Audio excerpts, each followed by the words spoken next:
sou a professora Ellen Cordeiro e na nossa disciplina de Fisiologia Veterinária Básica, nós vamos conversar um pouco agora sobre a fisiologia do sistema reprodutor masculino, mais especificamente o controle neuroendócrino do sistema reprodutor. Para isso, é importante salientar que é através da reprodução que as espécies se mantêm perpetuadas, assim como que conseguimos realizar as técnicas de produção animal, visto que sem reprodução não há produção, não há perpetuação da espécie. Daí a importância de se conhecer o sistema reprodutor e o seu controle, que basicamente é um controle neuroendócrino. Então, o sistema reprodutor, no caso masculino, que é o foco do nosso estudo inicial, ele é formado pelos testículos e escroto, para quem possui, no caso, o testículo extraabdominal ou extraabdominal temporário, os epidídimos, os ductos deferentes, as glândulas acessórias, que variam o seu número, formato, assim como também presença, de acordo com a espécie, o pênis ou pseudopênis e o prepúcio.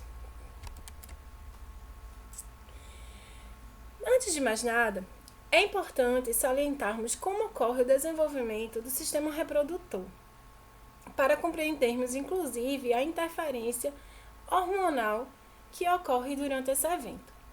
Então, o desenvolvimento sexual, a determinação do sexo, ele ocorre em 3 diferentes fases, uma interferindo sobre a outra. Essas são a determinação do sexo genético, que ocorre com o advento da fecundação, quando se forma o zigoto, já com uma reestruturação de uma célula diploide do conteúdo genético, sendo ele masculino ou feminino, né, com os cromossomos sexuais correspondentes ao macho ou à fêmea. O sexo gonadal, que por interferência do sexo genético ocorre através da diferenciação das gônadas como masculinas ou femininas, de acordo justamente com esse sexo genético. Então, se a gente pensar nos mamíferos, o XY vai determinar a diferenciação gonadal, visto que é o sexo genético masculino. Então, ele vai determinar a formação das gônadas masculinas, enquanto que o sexo genético feminino, que no mamífero é XY, o XX, vai determinar a diferenciação da gônada como feminina. Enquanto que o sexo fenotípico se trata da diferenciação das vias genitais, internas e externas, como masculino ou feminino, de acordo com a interferência genética e hormonal presente nesse indivíduo. Então, para a estruturação das gônadas, ocorre durante o desenvolvimento embrionário essa estruturação a partir do mesoderma, que é o epitélio celômico embrionário. Então, esse mesoderma embrionário, essa porção intermediária do embrião, é justamente de onde vai se originar a estrutura que dará origem às gônadas. Então, desse mesoderma embrionário é formada uma estrutura primordial chamada de mesonéfron, que é a porção intermediária do rim embrionário. Então, nessa porção chamada de rim embrionário, nós vamos ter o pronéfron, que é essa porção superior, que cedo desaparece no desenvolvimento desse indivíduo, o mesonéfron, de onde se origina a eminência genital, de onde se desenvolverá a gônada, indiferenciada inicialmente, que é idêntica para machos e fêmeas, e o metanéfron, que dá origem ao rim embrionário. Então, dessa forma, cranialmente aos rins é onde vai se desenvolver a gônada primordial, a partir da crista ou eminência genital. Então, nessa crista genital, ocorre a estruturação da gônada por interferência genética, como já falado, e também pela migração dos gonócitos, que são as células germinativas primordiais para essa região. Então, assim, formado por interferência genética, como já dito, nós vamos ter a formação da gônada como feminina ou como masculina.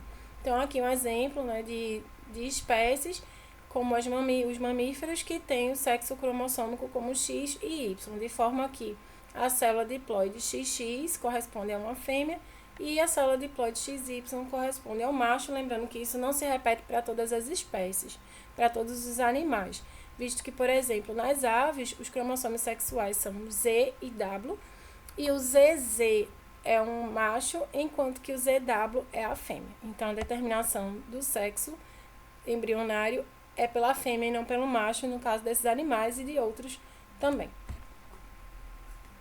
Então, com o sexo genético desencadeando o desenvolvimento da gônada, essa gônada que inicialmente era indiferenciada, era primordial, ela vai se diferenciar, no caso do sexo genético masculino, como a gônada masculina, como um testículo, uma estrutura tubular responsável tanto pela função androgênica quanto pela função espermatogênica, a partir, no caso, da puberdade. Com a gônada funcional desenvolvida e funcionalmente ativa, produzindo hormônios, haverá por ação hormonal, então veja que é uma ação endócrina, a diferenciação, desenvolvimento da via genital interna, no caso do macho, dependente da testosterona, do andrógeno. Então, essa via genital, ela vai se diferenciar por ação da testosterona produzida nos testículos formados como via genital interna masculina. Então, dará origem, a partir da diferenciação, do desenvolvimento dos condutos de Wolff, ou ductos mesonéfricos, ao epidídimo, ao ducto deferente e às vesículas seminal. Enquanto que, por efeito do fator inibidor mulleriano, produzido também nos testículos, na célula de Sertoli, nós vamos ter a inibição do desenvolvimento, né, a regressão, na verdade, do ducto de Wolff, ou conduto de Wolff, ou paramesonéfrico, que dá origem às vias genitais internas femininas, na ausência da ação da testosterona. Já a via genital externa, ela se origina do seio urogenital, tanto no macho quanto na fêmea, e isso ocorre por ação no macho da dihidrotestosterona, que é um derivado mais bioativo da testosterona. Então, essa dihidrotestosterona, ela vai ter o efeito no seio urogenital, que inicialmente é indiferenciado, é idêntico tanto para macho quanto para fêmeas, e por ação dessa dihidrotestosterona no macho é que ocorre a diferenciação nas estruturas genitais externas masculinas, a glândula do pênis, a uretra peniana, a rafa escrotal peniana e a bolsa escrotal, as bolsas escrotais. E no caso da fêmea, por ausência desse andrógeno, é que ocorre essa diferenciação. Então, o desenvolvimento do macho, ele é hormonalmente ativo, enquanto que o da fêmea é passivo.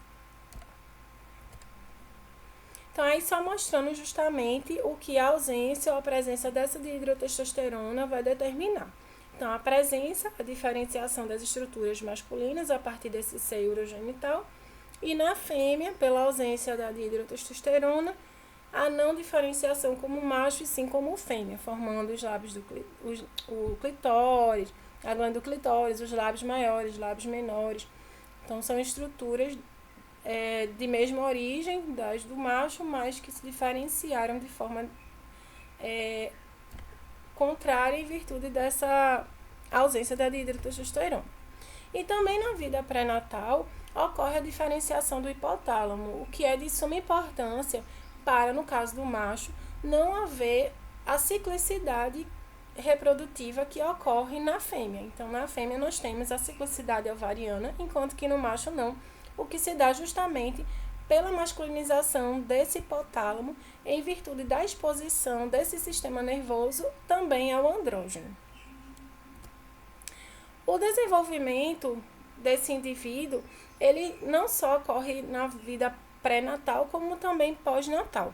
Então, após o nascimento, o desenvolvimento do sistema reprodutor acompanha inicialmente o desenvolvimento corpóreo desse animal e, posteriormente, com o advento da puberdade, ocorre em virtude da exposição ao andrógeno, o maior desenvolvimento desse sistema reprodutor, né, no caso masculino, inclusive com a iniciação do processo espermatogênico, que é a produção espermática, e o aumento dos níveis hormonais, né, no seu organismo, característico da puberdade, que inclusive, além da espermatogênese, vão desencadear também o interesse sexual desse macho pelas fêmeas e a sua capacidade de cobertura. Então, nessa parte inicial, já ressaltamos que as imagens que não foram utilizadas como de fontes pessoais, elas foram obtidas do Google Imagens, de forma que não devem ser, esse material não deve ser baixado ou compartilhado com outras pessoas ou para si mesmo.